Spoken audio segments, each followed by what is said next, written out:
We're outside! You stupid, stupid bitch! Hey there guys, my name's Megan if you're new here, and if not, welcome back for a special Halloween episode of Killer Weekend, where each week we'll discuss a true crime case and you guys can feel free to leave your thoughts in the comments box below. If you like all things true crime, supernatural, UFO, conspiracy theory, and all that good stuff in between, then please hit that subscribe button. I'll be here for you each week with our true crime killer weekends, and on and off every couple of Wednesdays with our weirdo Wednesdays, where we'll discuss something spooky I've heard. Okay gremlins, as you can tell, tonight's episode is going to be a wee bit different from the rest. I've been waiting a really long time to share this one with you. Every weekend we talk about true crime cases and the worst days of people's lives. And at the end of each episode, I sign off with the words, lock your doors and don't talk to strangers. But I haven't told you exactly why I chose that as my closing line, and that at the age of 17, I almost ended up like one of the women we talk about every week. I've never shared what happened to me with anyone but close friends and family, but I think it's about time that I let you know my story and the driving force behind this channel. So tonight everyone, we will be discussing the Megan true crime story, The Man in My House.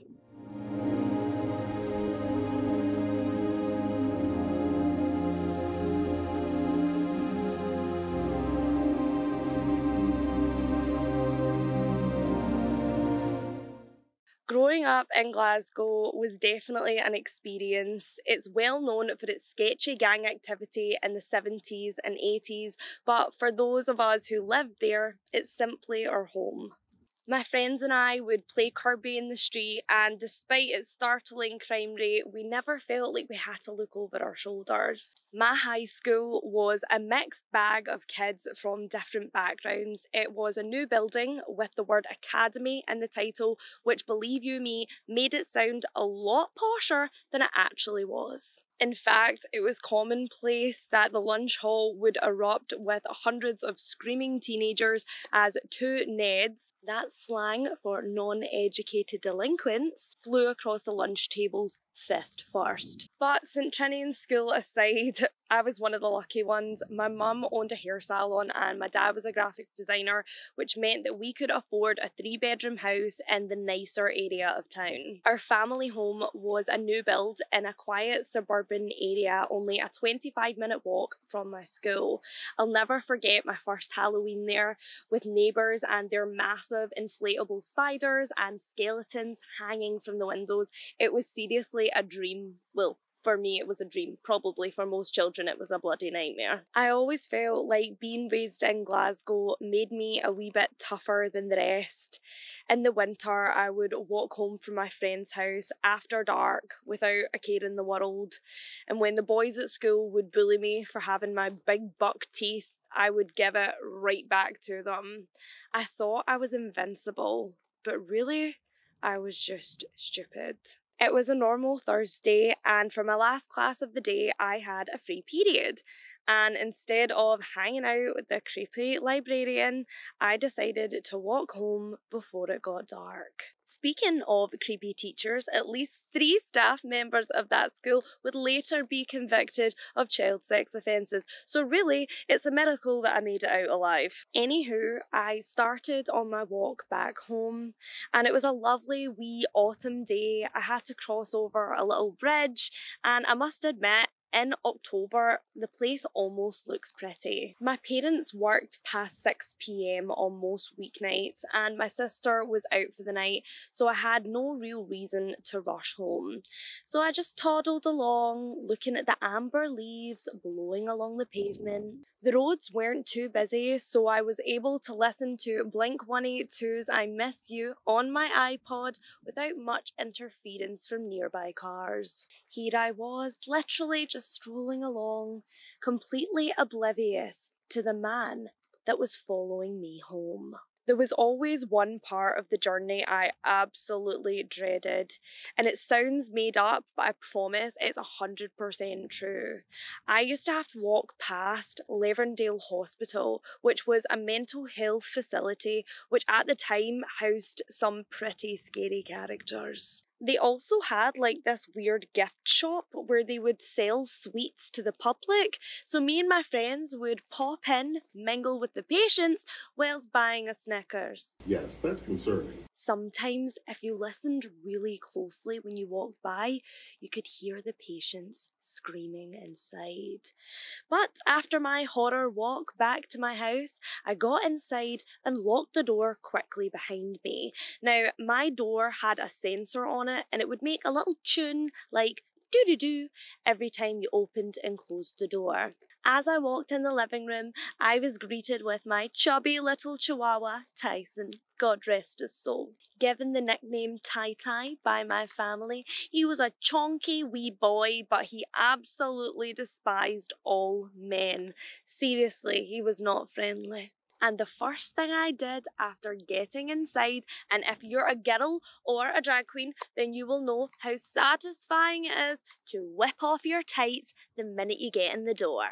I was feeling kinda peckish, so I decided to make a tuna salad. I know it's tuna, but it says chicken. As I was looking the vegetables out, this is kind of disgusting, but I noticed that the bin in the house was a little bit smelly, so I was going to take that out before I started making my meal. So I went outside, put the bin out, and came back in and started chopping up my vegetables. There was 17-year-old Megan butchering some cucumber when all of a sudden I heard a familiar sound. Did. It was the front door. Out of the corner of my eye, I could see the clock on the oven, 3:20. It would be hours before either of my parents would arrive back home. Then I heard Tyson's low growl coming from the living room, followed by heavy footsteps. Whoever this was, they were in my house now. A million thoughts raced through my mind. Would I have time to jump out of that kitchen window? If I did, would they hurt Tyson if I left him behind? Tyson would never growl at my sister like that, so she couldn't have possibly come home early. I was 100% certain that this person, this intruder, was a stranger. And despite the little voice in my head screaming at me not to, I started to make my way towards the front of the house. I slid the knife quietly off the kitchen counter, and as I walked round the corner, I saw him. A really tall, skinny man, around 6 foot. He had these wild eyes and this terrifying smirk. I didn't know this man, but he looked at me up and down like an animal analysing its prey. "What are you doing?" I asked, but he didn't say a word. He just edged closer towards me. At this point, he was fully grinning at me, and then he said something that I will never forget. "I like your skirt." I was still dressed in my school uniform. He then said some other things that I won't say because you can't say them on YouTube. In that instance, I mentally started to prepare myself. I think I kind of hardened myself, trying to get ready for what I believed was about to happen. He came closer, and Tyson's shrill bark woke me up, almost. I snapped out of it and I thought to myself, if he's going to do what I think he's going to do, I'm not going to make it easy for him. And just like that, I raised the kitchen knife above my head and started screaming at him. But he just looked at me and laughed this maniacal laugh that I'll never forget. I was furious that he was laughing at me. And in that second, something took over. I don't know if it was survival instinct, but I just screamed at him to get out of my house or I would kill him. And I think he started to believe me because he slowly started backing towards the front door, still smiling. I stood my ground, hand still raised, tears streaming from my crazy big brown eyes. And then he just turned round and smiled when he got to the front door and said, "Don't worry, I'll see you soon. And he left. I flew towards the door, slamming my body into it and locking it behind him. I just curled up into a ball and grabbed the house phone, calling my dad. I don't really even remember who it was who called the police. All I know, within 10 minutes, a policeman was at my door. And I know, especially in the true crime community and on this channel, we give law enforcement a really hard time. But whoever that policeman was that day, he was amazing. I was so scared that this person would come back and trick me into letting him back in the house that I didn't even trust to let the policeman in. So he sat on the other side of the letterbox whilst I sat on the floor, talking to me, trying to calm me down until my dad arrived home. Even when I gave him my statement that night, I felt like I was telling a story about someone else. It only dawned on me what had really happened when I found out later on that this man had spotted me in my school uniform and followed me home. He'd laid in wait in some bushes outside the house and watched me taking the bins out and heading back inside, probably hoping that I hadn't locked the door behind me, which obviously I hadn't. After he'd gotten nowhere with me, he wasn't quite finished there. In fact, he even went in to my pretty next door neighbour's house, and when she came downstairs, she found him standing over her newborn baby's bassinet. Luckily, her husband was on paternity leave as she'd just given birth, and he was in the house and managed to chase the guy away. He was finally tracked down and arrested, hiding in some woods behind the residential area, not too far from my house. My mum and dad did their best to shield me from all the business going on with the trial. I never had to go and make a statement in person. A handwritten statement was good enough because I was under the age of 18. It took me a really long time before I was able to feel safe being at home alone again. And still to this day, I have night terrors where I think he's trying to get into the house. I won't answer the door when I'm at home by myself. And I think it's mostly because a tiny part of me, when I hear that knock, thinks that it must be him coming back to finish what he started.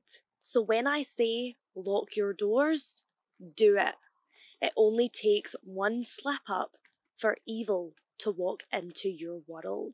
I hope you guys enjoyed this week's episode. If you did, please give it a big thumbs up for me. It really helps this wee spooky channel of mine. If you'd like to know what I get up to in my free time, apart from, hanging in the woods like a freak show, then please feel free to follow me, not home, because that's illegal, on Instagram at MeganTrueCrime. I also have a TikTok page at Megan.truecrime. And for all my baby boomers out there like me who are pushing 97, we have Twitter at MeganTrueCrime. So my wee gremlins, I love you all so much. Please remember to lock those doors, don't talk to strangers, and don't buy candy from a mental asylum. Would not recommend. Happy Halloween! See ya! Oh, I love me some Jason. Big shoulders. You know what I'm talking about, ladies and boys.